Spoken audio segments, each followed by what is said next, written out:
I was pumping gas when I saw a local post that had gone viral. I want to bring someone over to my place, but my wife's schedule is all over the place. How do I do it without getting caught? Someone replied, I've dealt with that. I have 2 parking spots at home. Whenever I'm with someone, I park my car across both spots. When my wife gets back and can't park, she calls me to move it. While I go downstairs, the girl slips out through the back. I've been doing this for 6 months and never got caught. The comments were praising him. Even the original poster liked the reply. I never post online, but I couldn't hold myself back. You're all disgusting.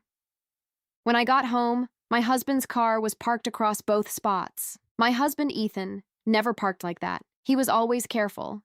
He never crossed the lines. The moment I saw his car like that, I hit the brakes. The post I had just read flashed through my mind. This had to be a coincidence, right? Ethan was known for being a devoted husband. We had been together for 5 years before getting married, and now we had been married for 2. 7 years in total. He was attentive and caring, always treating me like I was something precious. He never let me cook or take care of chores. And knowing how much I liked driving, he even bought me a car for my birthday and made sure to get the parking spot right next to his. Every time we parked, he would move slightly toward his side, leaving me a little extra space. How could someone who loved me that much be hiding something? But I couldn't get that post out of my head. I stared at his car for a long time before making a decision. I didn't call him to move it. Instead, I drove to a nearby visitor parking spot, parked there, and walked back. I wanted to see if there really was an unfaithful husband inside, waiting for my call. At the front door, I quietly took out my key and opened it as silently as I could. Once inside, I went straight to the bedroom. The door was slightly open. I looked inside, empty. I checked the guest room, empty. The study, the bathroom, the balcony, even the storage closet. I searched everywhere. Every room was quiet. There was no one. Where was Ethan? Just as I was trying to figure it out, the kitchen door opened. Ethan walked out wearing an apron, holding a plate. When he saw me, he looked surprised. You're home early. He quickly placed the plate on the table and smiled. I was going to make a few more things before you got off work. Didn't think you'd be back so soon. I'm not finished yet. I glanced at the kitchen.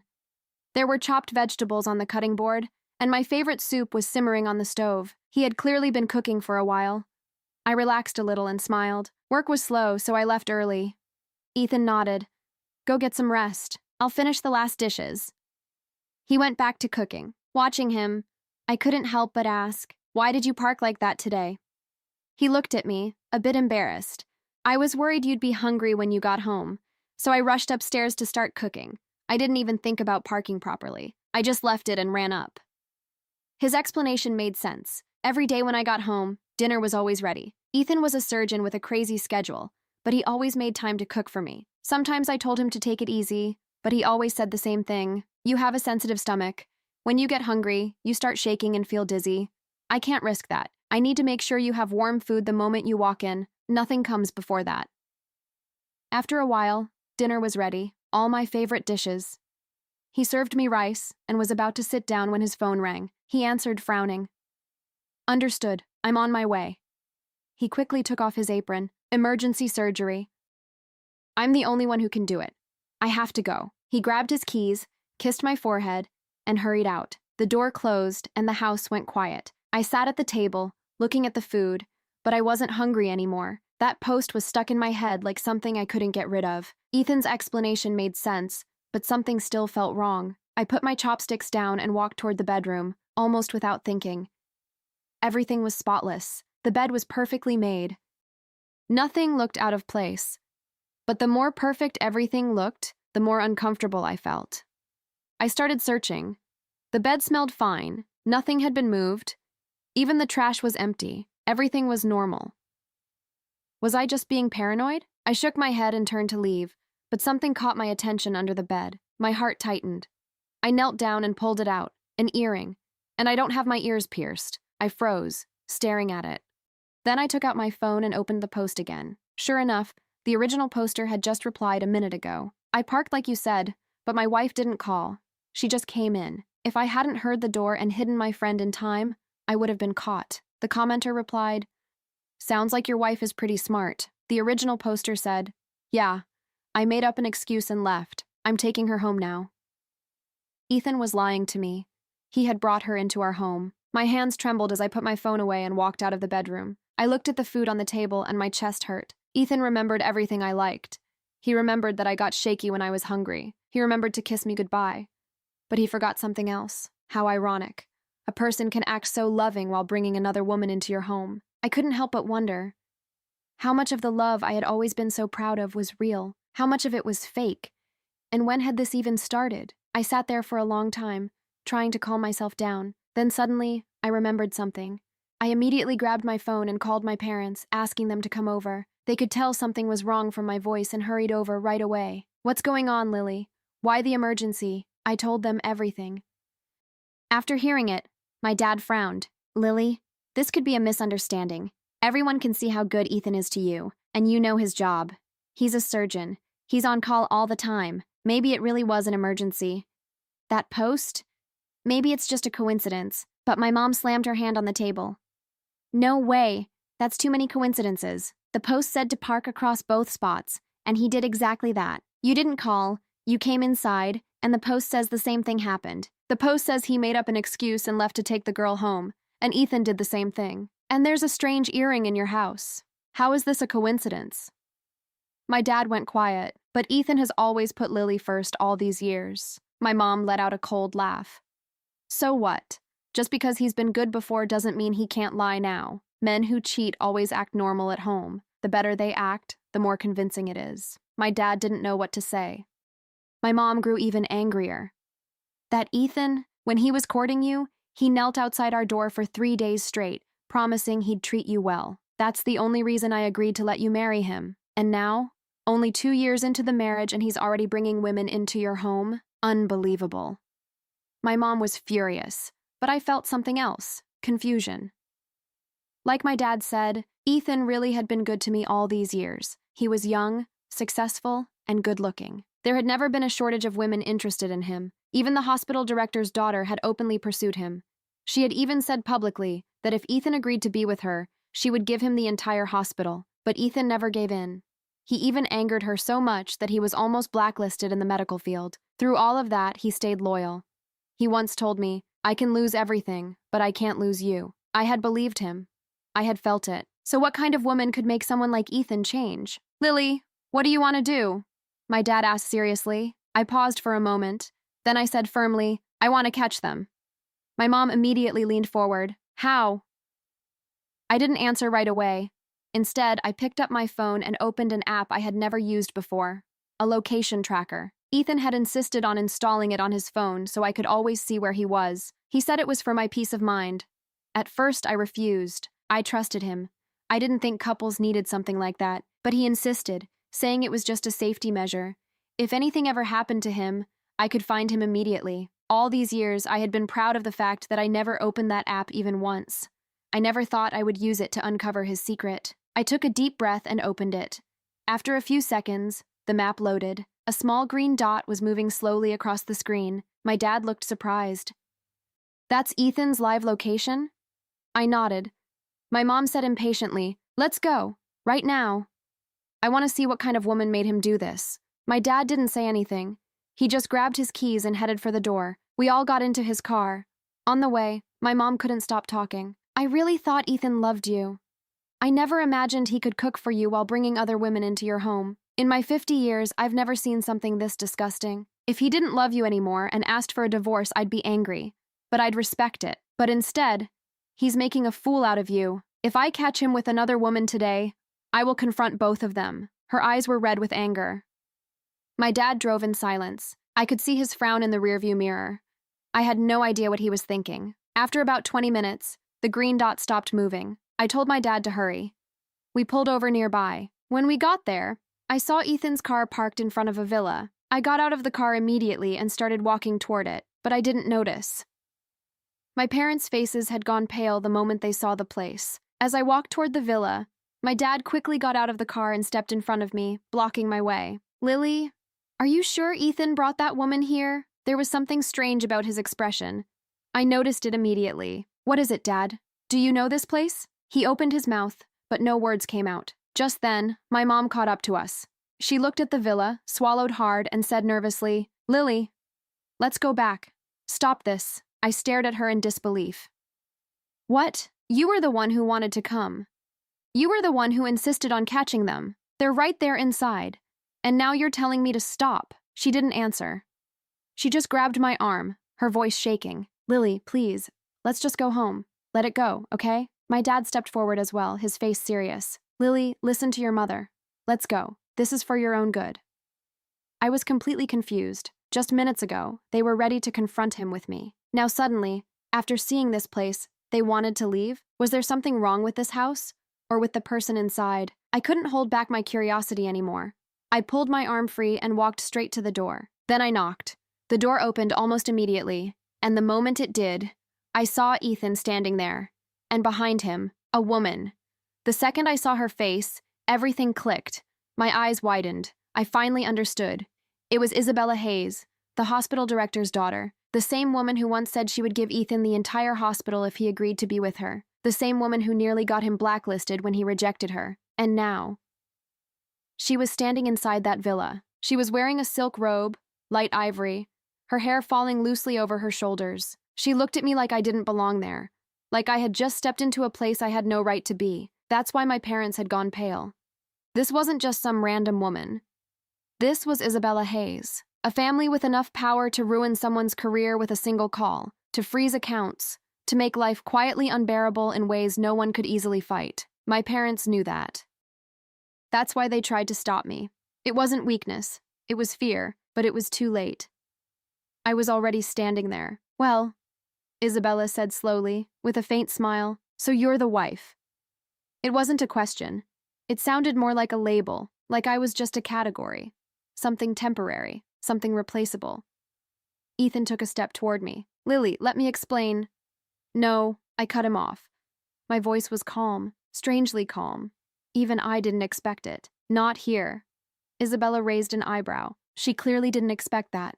She was probably waiting for me to cry, to yell, maybe even lose control.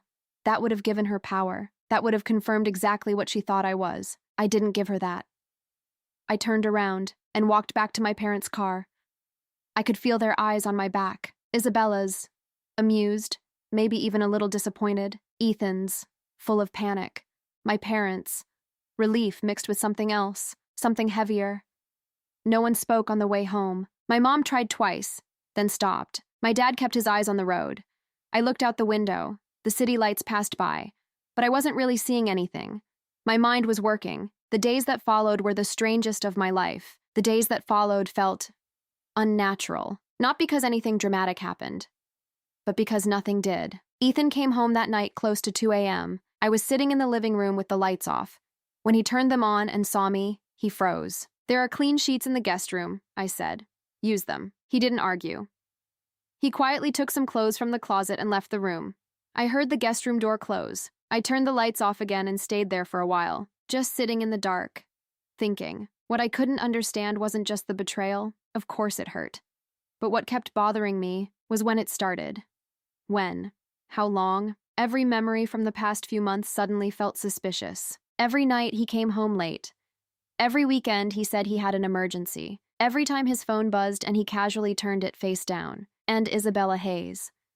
That was the part I couldn't make sense of. Ethan had rejected her before.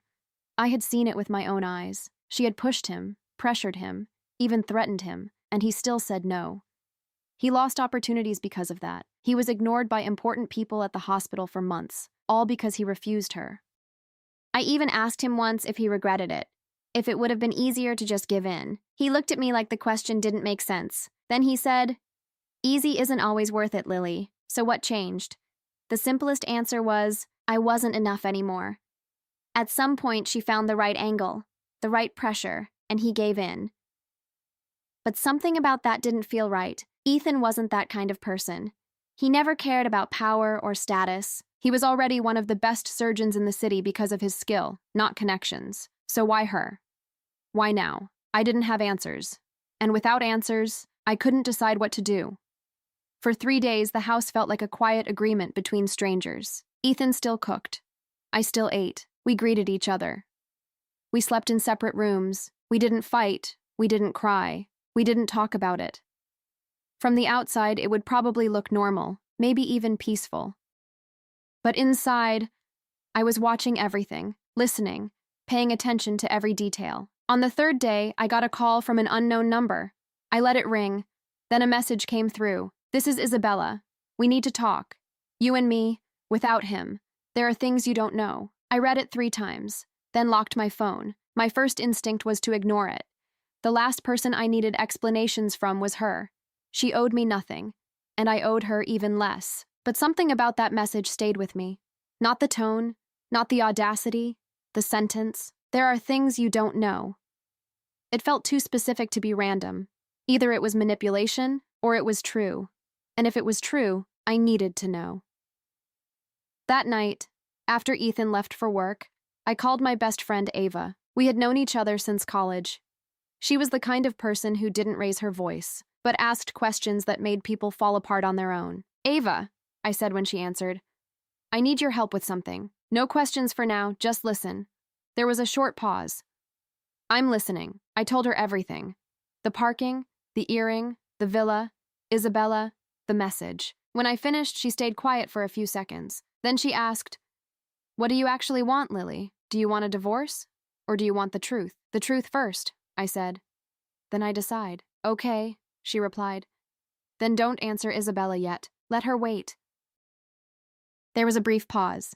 Then she continued, In the meantime, I need you to get something for me. What Ava asked me to do was simple, but it required precision. She needed access to Ethan's location history, not his messages, not his calls, just where he had been and when. Ethan had given me access to his live location a long time ago, but that only showed where he was in the moment. It didn't show the past. However, the app we used had a feature most people didn't know about. If you activated the history mode from the main account, which was mine, you could see a full record of movements from the last 180 days. I had never turned it on. I never wanted to. It felt like crossing a line. Now I opened it. The data took a few seconds to load. Then the map appeared. 6 months of movement. Hospital, home, grocery store, pharmacy. Restaurants I recognized because we had been there together. Everything looked normal. Until it didn't. Starting exactly 4 months ago, there was a new location, an address that kept repeating. Once a week, sometimes twice, always at night. Always at the exact times he had told me he had emergencies. I zoomed in. It was the same place, every time. The villa. Isabella Hayes's villa. 4 months. Everything had started 4 months ago. I closed the app slowly. Then I lay back on the bed, staring at the ceiling, my phone resting on my chest. My heart wasn't racing anymore. It was steady, clear. I finally knew when. Now I needed to know why, and the only person who could answer that was Isabella. The next day, I replied to her, not because I trusted her, not because I cared about her version, but because Ava had said something that stayed with me. Information matters more than pride, and 4 months of lies deserved answers. Coffee. Tomorrow at 10. You pick the place. Her reply came in less than 2 minutes. An address, financial district, quiet place, probably expensive. The kind of place where people mind their own business. Ava insisted on coming with me, not inside, just nearby. If you don't text me in 20 minutes, I'm coming in, she said. I didn't argue. Isabella was already there when I arrived. She was dressed in black. Simple. No flashy accessories. Her hair tied back. Different from the woman I had seen at the villa. That version of her had been relaxed. Confident. Almost amused. This one was more controlled. Serious. I sat down across from her. We didn't greet each other. She spoke first. Ethan didn't come to me because he wanted to. I didn't react. He came because I made him. Silence stretched between us. Explain, I said. She wrapped her hands around her cup, like she needed something to hold on to. When he rejected me 3 years ago, I didn't let it go, she said. You know that. Everyone at the hospital knows that. She paused. What they don't know is that I never really stopped. I kept my eyes on her. I started collecting information about him, his cases, his decisions, his records, and I found something. She hesitated for a second. 5 years ago, Ethan performed a surgery under extreme pressure. The patient survived.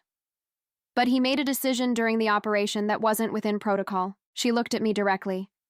It saved the patient's life, but technically, it violated multiple regulations. I didn't move. There was no complaint, she continued. The patient never knew. The file was buried internally. And you use that against him, I said. She didn't deny it. I gave him a choice. Either he agreed to certain terms, or that file would be sent to the medical board. What terms? Her eyes held mine. That he would be available when I called. That he would show up when I needed him. And that everything would look normal on the outside. I didn't touch my coffee. Why are you telling me this? I asked. She leaned back slightly. For the first time, something in her expression shifted. Because I'm tired. She let out a slow breath. I thought eventually something would change. That if I kept him close long enough. She stopped. Then shook her head. You can't force something that isn't there. Her voice was quieter now.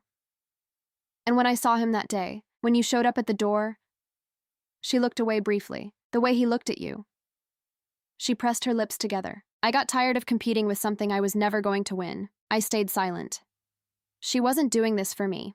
Not out of guilt, not out of kindness. She was doing it because she was done.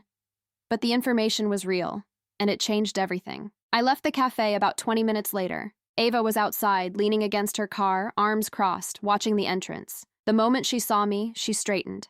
Well? I told her everything, right there in the parking lot, from start to finish.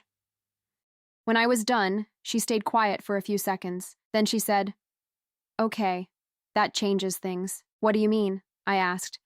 She looked at me carefully. Lily, up until now, you thought you had two options, leave him, or forgive him. She paused. But if what Isabella said is true, then Ethan didn't betray you because he wanted to. He did it because someone had leverage over him. She raised a hand before I could interrupt. That doesn't excuse him. He should have told you the truth. But it does mean this is a different situation. A situation we can actually do something about. I frowned slightly. Do what? Coercion, she said. Blackmail. Abuse of power. She spoke calmly, like she had already mapped everything out. If we can get proof of that file she used against him, and proof that she threatened him, we can build a case, a legal one. I stayed silent. She doesn't just lose control over him, Ava continued. She loses everything tied to this. Her influence, her position, her ability to use that file again. She looked straight at me. If that's what you want, that was the question. The one I had been avoiding since the moment I found the earring. What did I want? I want Ethan to tell me everything, I said. I want him to look me in the eyes and say it. No excuses, no hiding anything. Ava nodded slowly. Then we start there. She crossed her arms again, thinking. But first, we need that file. How? I asked. She gave me a look. By doing something that's not going to be easy. I already knew I wasn't going to like the answer. What?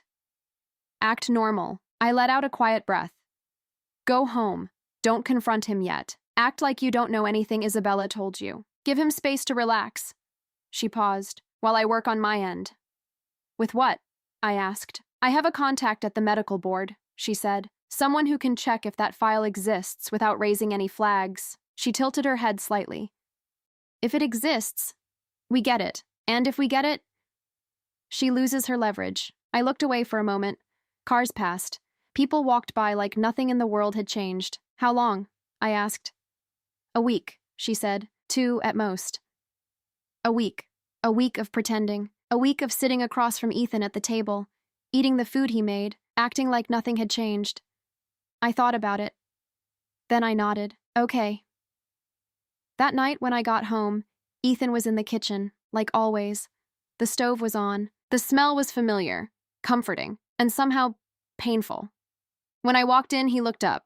Something in his eyes shifted, just slightly. You're late, he said. I was with Ava, I replied. It was true. He nodded, then turned back to the stove. I sat at the table and watched him, his back, his hands moving with quiet precision. The same man who had been disappearing once a week for 4 months. The same man who once told me he could lose everything, but not me. What does someone feel when they're trapped? When they know they're hurting the person they love, but don't know how to stop? I didn't know. Not yet. But as I sat there watching him, I remembered something. 7 years ago, before we got married, he used to pick me up from work every day. One afternoon, I got out earlier than usual, and I saw him parked outside, double parked, cars honking behind him, but he didn't move.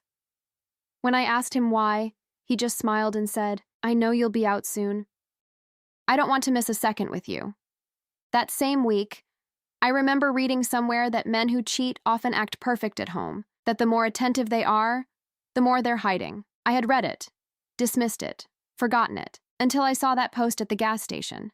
And suddenly, I couldn't forget anymore. That week felt longer than it actually was, not because of time itself, but because of what I was carrying. Outwardly, everything looked normal. I had breakfast with Ethan, answered his questions about my day, sat across from him at dinner. One night, we even sat on the couch watching something on TV, not really watching, just sitting there. At one point, he reached his hand toward mine, then stopped halfway, like he remembered he didn't have the right anymore.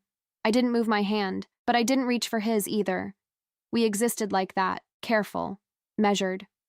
Ava worked quietly on her side. She only sent short messages every couple of days. Contact confirmed. File located. Verifying. No calls. Nothing that would show up if Ethan ever checked my phone. Not that I thought he would, but I wasn't taking chances. On the 5th day, she texted me again. We have what we need. Meeting tomorrow. The file existed. Ava placed it on the table in her office like it was just another case, but I could feel the weight of it immediately. It was a certified copy of internal hospital records from 5 years ago. The patient's name was removed. But the details were clear. An emergency surgery, a critical decision, one that wasn't part of the standard procedure, but it saved the patient's life. Can this still be used against him? I asked. Technically, yes, Ava said. The medical board can review past cases if there's enough reason. She folded her hands slightly. But this is the important part. She slid another document toward me. A message log. Numbers instead of names, but she pointed to which one belonged to Ethan and which one belonged to Isabella. The messages were from 4 months ago, right when everything started. I read them. I know about the 2019 case. You have 2 options. Don't do this. This isn't a negotiation. Answer me tomorrow. Then, 2 days later. Fine, that was it. 1 word. 4 months began with that. I let out a slow breath. How did you get these? I asked. She wasn't as careful as she thought, Ava said. She used a secondary number, but it's tied to one of her companies. With the right authorization, we can access records like this. She looked at me seriously. Lily, with this, we can file a formal complaint. For coercion. For blackmail. That means she can't use this file against him anymore. And it opens an investigation against her. She paused. Her family has power, yes, but they're not untouchable. If this reaches the right people, her name will be tied to this. And that's not something money easily erases. I listened, took it all in. And Ethan? I asked. Ava didn't hesitate. That depends on you. She held my gaze. Legally, he's a victim. But he still lied to you for 4 months. He had chances to tell you, and he didn't. She leaned back slightly. The legal case and your marriage are 2 separate things. One I can handle. The other is yours. I looked at the file again, then slowly pushed it back toward her. First things first, I said. When can we file? Whenever you're ready. Tomorrow. The complaint was filed at 9 a.m. Ava handled everything. The documents, the messages, a formal statement from me explaining what happened. It wasn't emotional. It wasn't dramatic. It was precise, cold. The kind of process that feels quiet on the outside, but changes everything underneath. By mid-afternoon, things were already moving. And for the first time since this all started, I felt like something was finally shifting. By 3 p.m., Isabella's phone had already been flagged as part of the investigation. By 5, her lawyer tried contacting the prosecutor. He was told the case was already moving forward. Any communication had to go through formal channels. Ava texted me. She's nervous. Her lawyer called 4 times in 2 hours. I read the message, then locked my phone. That afternoon, on my way home, I passed by the gas station where all of this had started. Same lights, same pumps, same place. I don't know why. But I pulled in, I got out and started pumping gas, even though I didn't really need it, just stood there, holding the handle, staring ahead. I checked my phone. Out of habit, no viral posts this time, just the usual noise. But something stayed in my mind, that all of this started because of a random post, a stranger sharing how he cheated, another stranger praising him, and me, someone who never comments on anything, typing 2 words. You're all disgusting. It felt distant now, like it happened to someone else. I finished, got back in the car and drove home. Ethan was in the kitchen. like always. This time it was pasta. The smell hit me the moment I walked in, familiar, comforting, and painful at the same time. I stood at the doorway for a few seconds before he noticed me. "Ethan," I said. He turned. Something in my voice made him stop completely. He set the spoon down. "We need to talk." He didn't ask what about. I think he already knew. "Tonight," I added. "After dinner." He nodded. We ate in silence. The pasta was perfect. Like everything he made, that made it worse. After we finished, I sat down on the couch.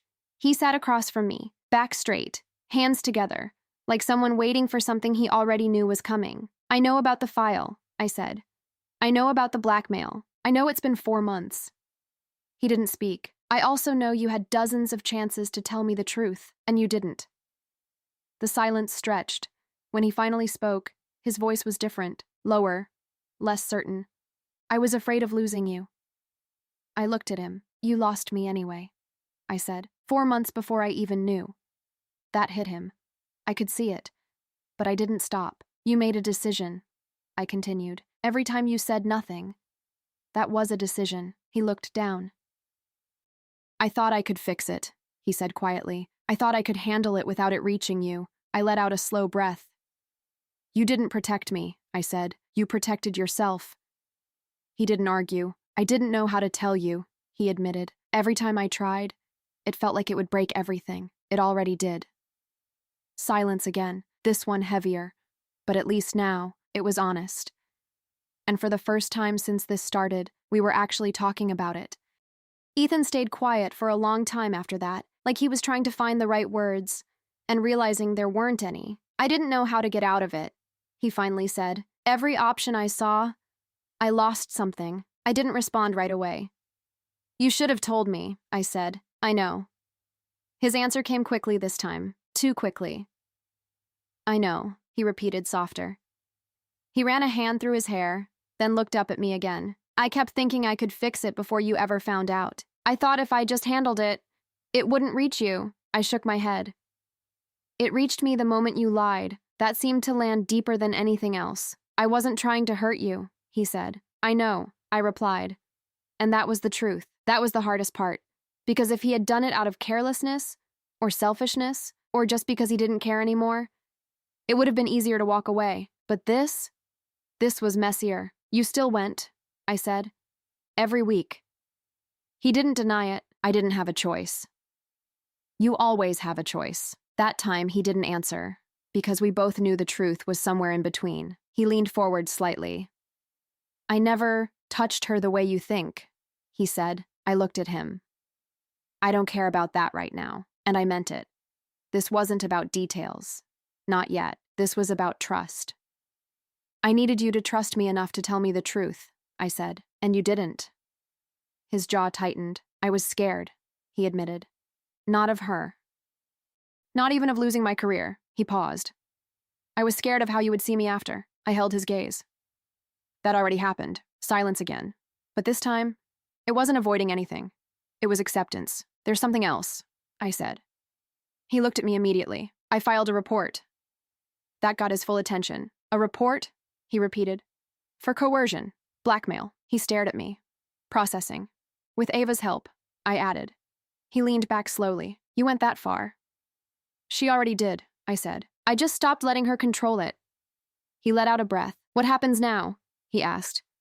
"She's being investigated." I watched his reaction carefully.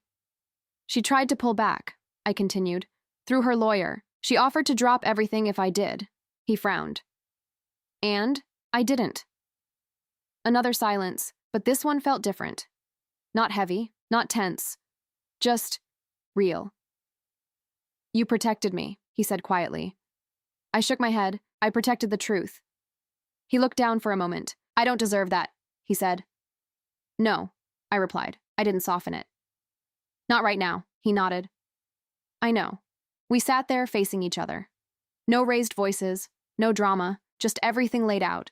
And for the first time, it felt like we were standing in the same place. Not together, not yet, but not pretending anymore either. "I don't know what happens next," I said. "I know," he replied. "And I'm not asking you to decide right now." I studied his face. I need time. You can have all the time you need. That was the first thing he said that didn't feel like damage control. It felt honest. And somehow, that made it harder. The next few days felt different. Not better, not worse, just clearer. There were no more hidden things, no more guessing, no more pretending everything was fine. Ethan still stayed in the guest room. I didn't ask him to move back. He didn't ask either. We kept talking, not constantly, not about everything, but enough. Short conversations, careful ones. He told me things I hadn't asked before. How Isabella contacted him again after years. How he ignored her at first. How she kept pushing. How, at some point, it stopped feeling like something he could walk away from. I thought if I just handled it quietly, it would end, he said one night. And did it? I asked. He shook his head. It got worse. Of course it did. That's how those things always go.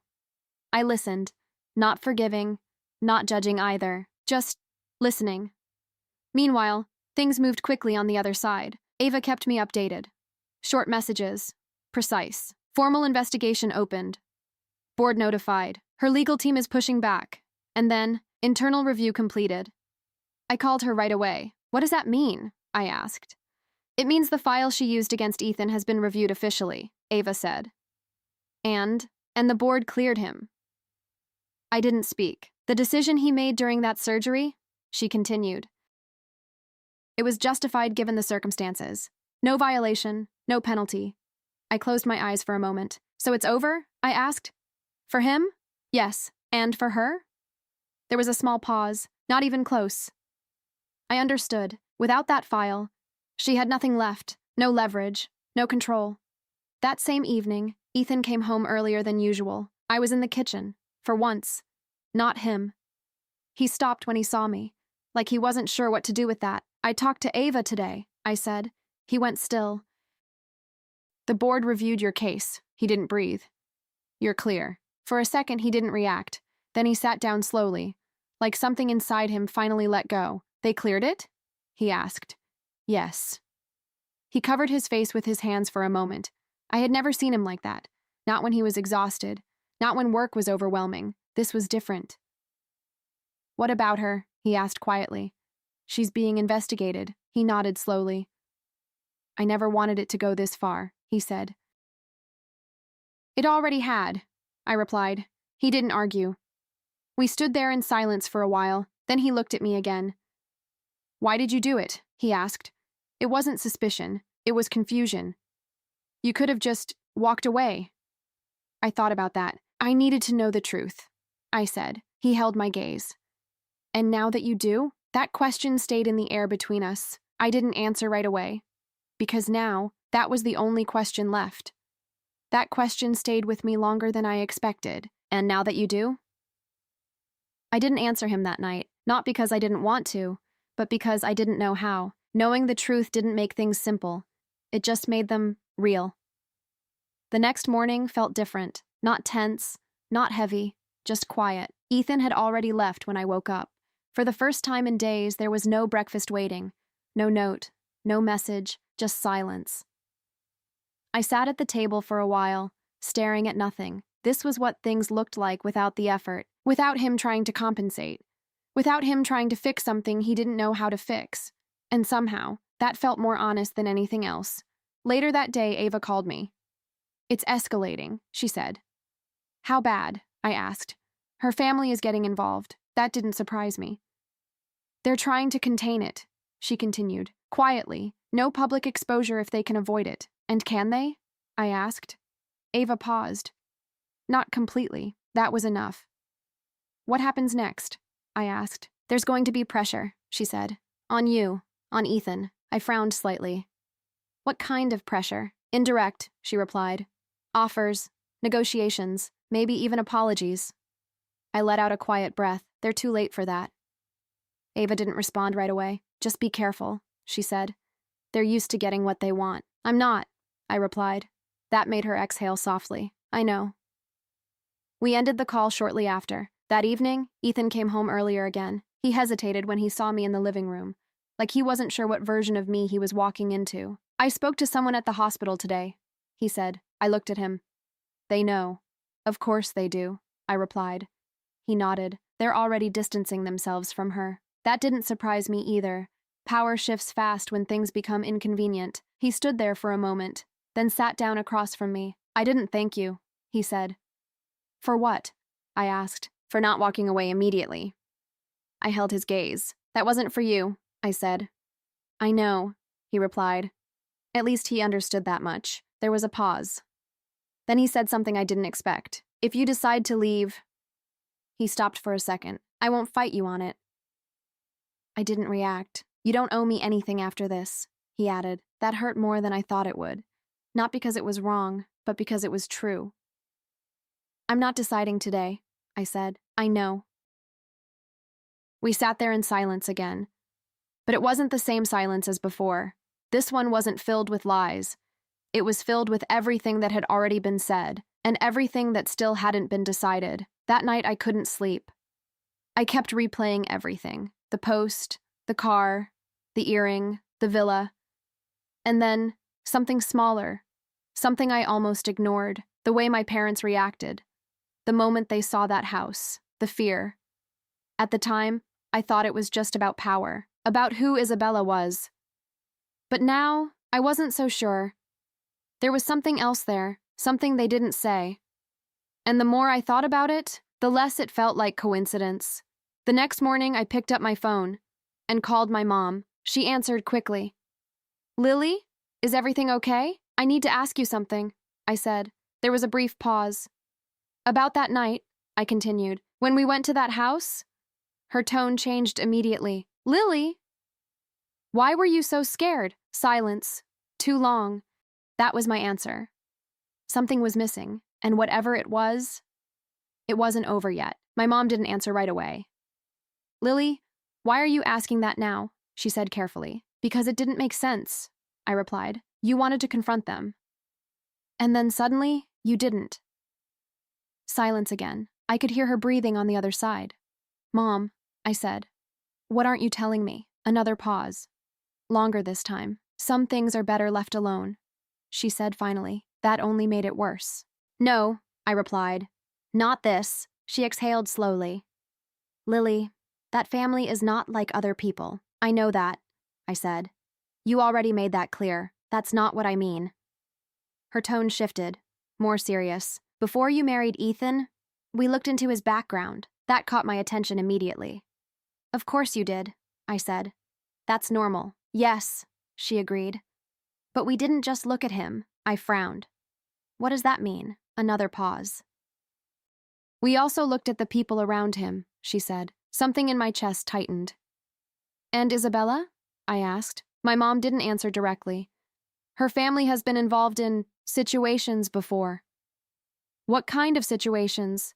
I pressed. The silence that followed was enough to tell me she didn't want to say it out loud. Mom. They don't always play fair, she said quietly. That wasn't enough. What does that mean?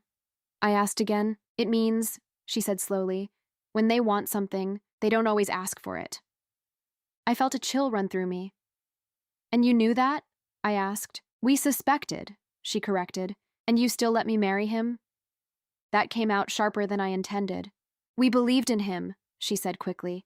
Ethan proved himself. He chose you, even when it cost him. That part was true. But that doesn't mean the world around him changed, she added. I leaned back slightly. So that night, when you saw that house, she didn't let me finish. I didn't want you involved in that, she said. You already were. I wanted to get you out before it got worse. I closed my eyes for a second. It already was worse, I said quietly. She didn't respond. Did you know about the blackmail? I asked. No. Her answer was immediate. If I had known, I wouldn't have let it continue. I believed her. Then why didn't you tell me any of this before? I asked. Another pause. Because you were happy, she said. That hurt. And now? I asked.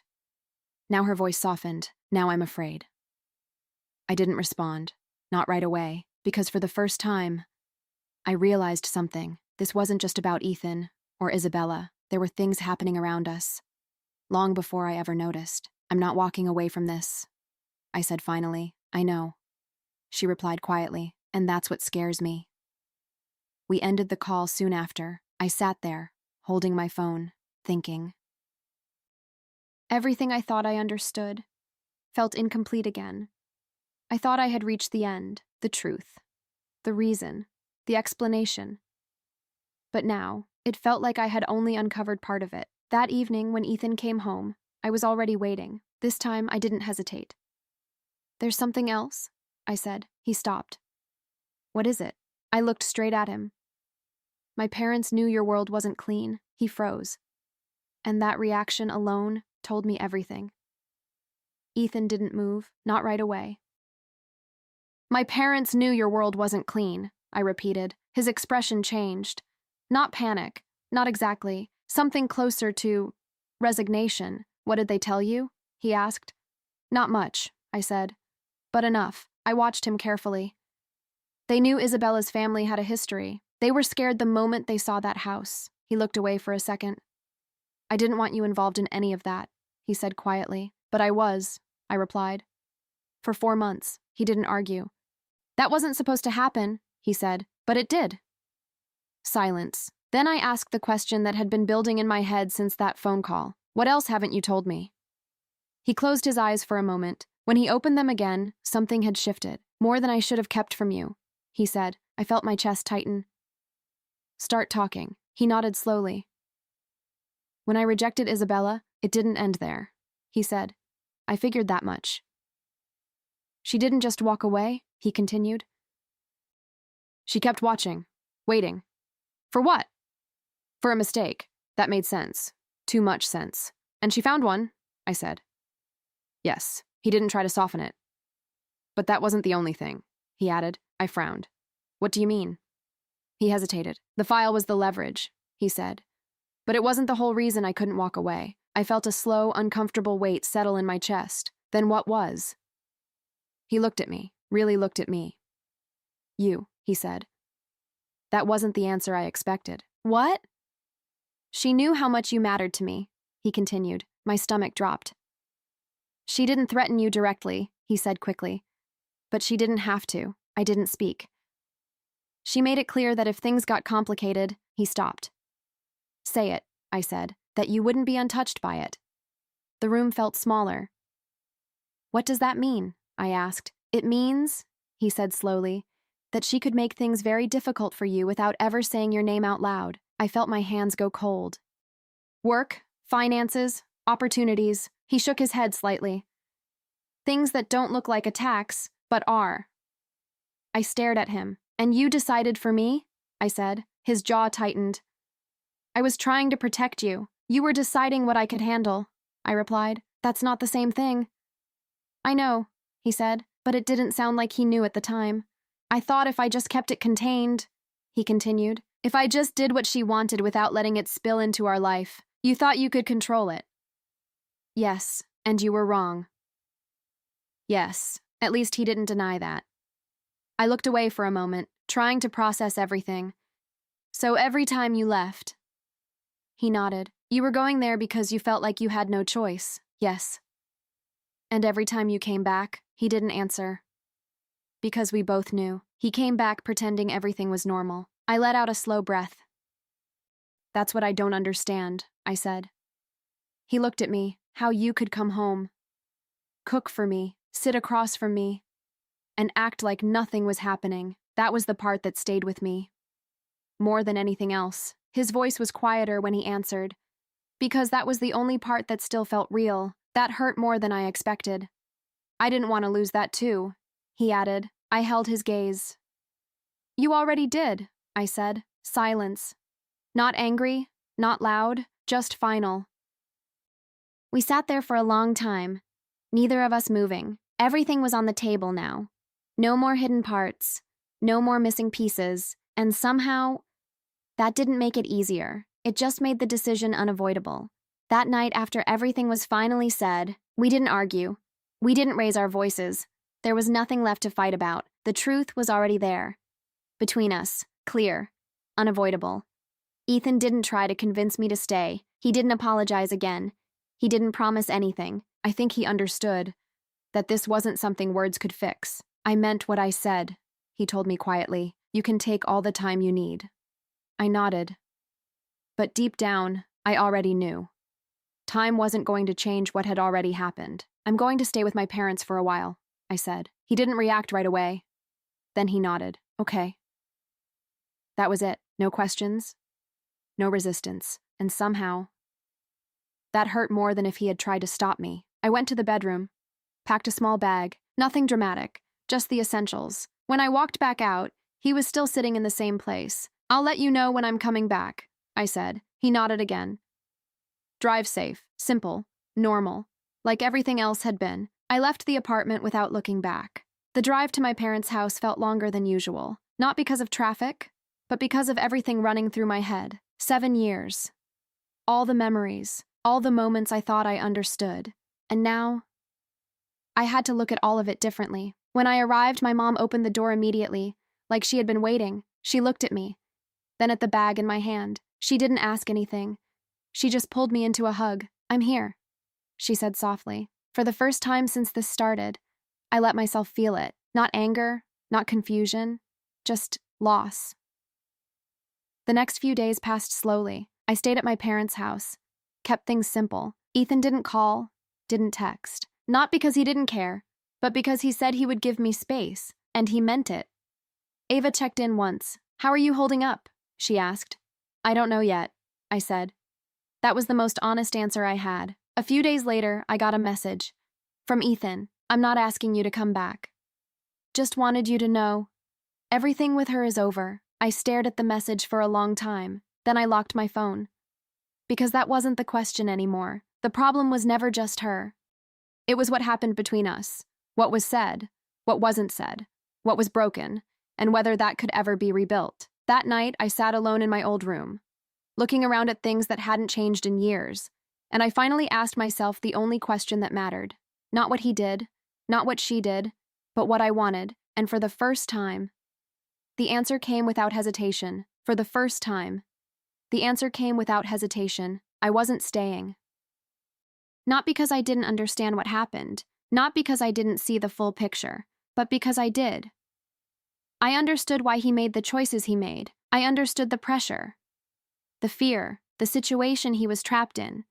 But understanding something doesn't mean you can live with it. What broke between us wasn't just trust. It was something deeper.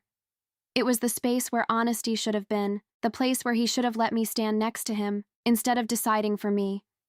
That part, I couldn't rebuild. The next morning, I sent him a message. I've made my decision. He replied almost immediately. Okay. I stared at that word for a moment. Then I typed, I'm not coming back. This time, there was a pause. Longer. Then, I understand. I read it twice.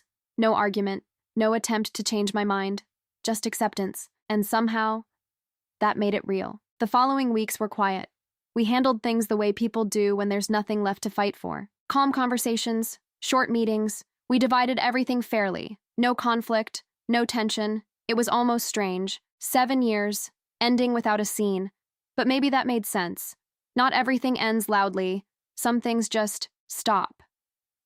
I moved into a small apartment a month later. Nothing fancy, nothing complicated, just mine.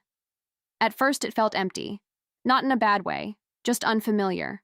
Like I had to learn how to exist there, how to exist without him. Over time, that feeling changed. It became quieter, lighter, not because I forgot, but because I stopped carrying everything at once. One afternoon, a few months later, I found myself back at that same gas station.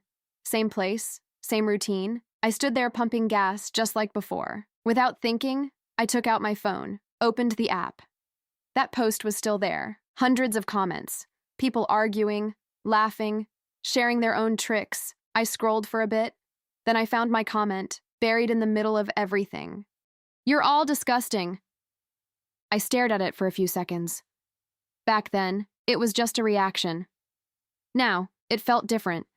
Because that moment, that small, insignificant moment, had changed everything. I could have ignored it, scrolled past it, forgotten it, but I didn't. And because of that, I saw something I wasn't supposed to see. Or maybe something I needed to see. I locked my phone and put it away. Got back into my car, started the engine. For a second, I just sat there, thinking. Life doesn't always give you big signs. Sometimes it's something small, something uncomfortable, something easy to ignore, and everything depends on whether you look at it or look away. I looked, and it changed everything.